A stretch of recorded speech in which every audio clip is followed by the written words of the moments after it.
સાસુ અને વહુની અનોખી સમજણ. એક શહેરમાં રમીલાબેન અને તેમની નવી આવેલી વહુ પ્રિયા રહેતા હતા. રમીલાબેન જૂના વિચારોવાળા, ખૂબ જ શિસ્તબદ્ધ અને રસોઈમાં એકદમ નિષ્ણાત હતા. બીજી બાજુ પ્રિયા આજના જમાનાની, ભણેલી ગણેલી અને નોકરી કરતી છોકરી હતી. પણ ઘરકામ અને ખાસ કરીને પરંપરાગત રસોઈમાં થોડી કાચી હતી. શરૂઆતમાં બંને વચ્ચે થોડો અણબનાવ રહેતો. રમીલાબેનને લાગતું કે પ્રિયા ઘર પર પૂરતું ધ્યાન નથી આપતી અને પ્રિયાને લાગતું કે સાસુમાં દરેક વાતમાં ટોકટોક કરે છે. દાળ ઢોકળીનો પ્રસંગ એક રવિવારે રમીલાબેને પ્રિયાને કહ્યું, બેટા, આજે જમવામાં તું આપણા ગુજરાતીઓની ફેવરેટ દાળ ઢોકળી બનાવજે. પ્રિયા થોડી ગભરાઈ ગઈ. તેને યુટ્યુબ પર વિડીયો જોઈને દાળ ઢોકળી તો બનાવી, પણ મસાલો વધારે પડી ગયો અને ઢોકળી થોડી કાચી રહી ગઈ.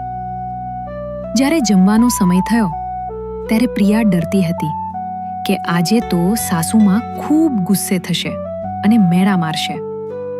પણ રમીલાબેને પહેલો કોળિયો ખાધો અને શાંતિથી કહ્યું, બેટા, પહેલી વાર બનાવી છે એટલે આવું થાય. મેં જ્યારે પહેલી વાર બનાવી હતી ત્યારે તો મીઠાની જગ્યાએ ખાંડ નાખી દીધી હતી. ચાલ, આપણે બંને ભેગા મળીને ફરીથી બનાવીએ. હું તને મારી જૂની રીત શીખવાડું.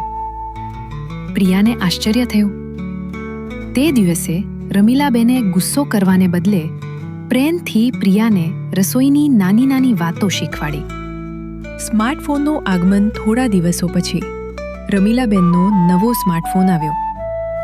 તેમને પોતાની જૂની બહેનપણીઓ સાથે વિડીયો કોલ કરવો હતો અને યુટ્યુબ પર ભજન સાંભળવા હતા. પણ તેમને ફોન વાપરતા નહોતું આવડતું. તેઓ એકલા બેઠા બેઠા ફોનમાં કંઈક મથામણ કરતા હતા. પ્રિયાએ જોયું કે સાસુમાં મૂંઝાયા છે. તે તરત જ તેમની પાસે ગઈ અને હસીને બોલી, મમ્મીજી, જેમ તમે મને રસોઈના પાઠ ભણાવ્યા એમ આજે હું તમને આ સ્માર્ટફોનના પાઠ ભણાવીશ.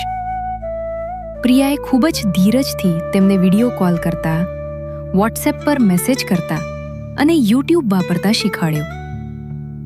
વાર્તાનો સારો: સમજણ અને ધીરજ.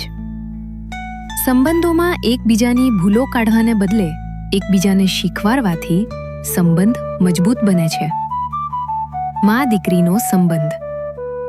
જ્યારે સાસુ વહુની નાદાની સમજે અને વહુ સાસુના અનુભવને માન આપે ત્યારે સાસુ વહુનો સંબંધ મા દીકરી જેવો બની જાય છે. આજના સમયમાં સાસુ વહુના સંબંધોમાં આ પ્રકારની સમજણ અને મિત્રતા હોવી ખૂબ જરૂરી છે.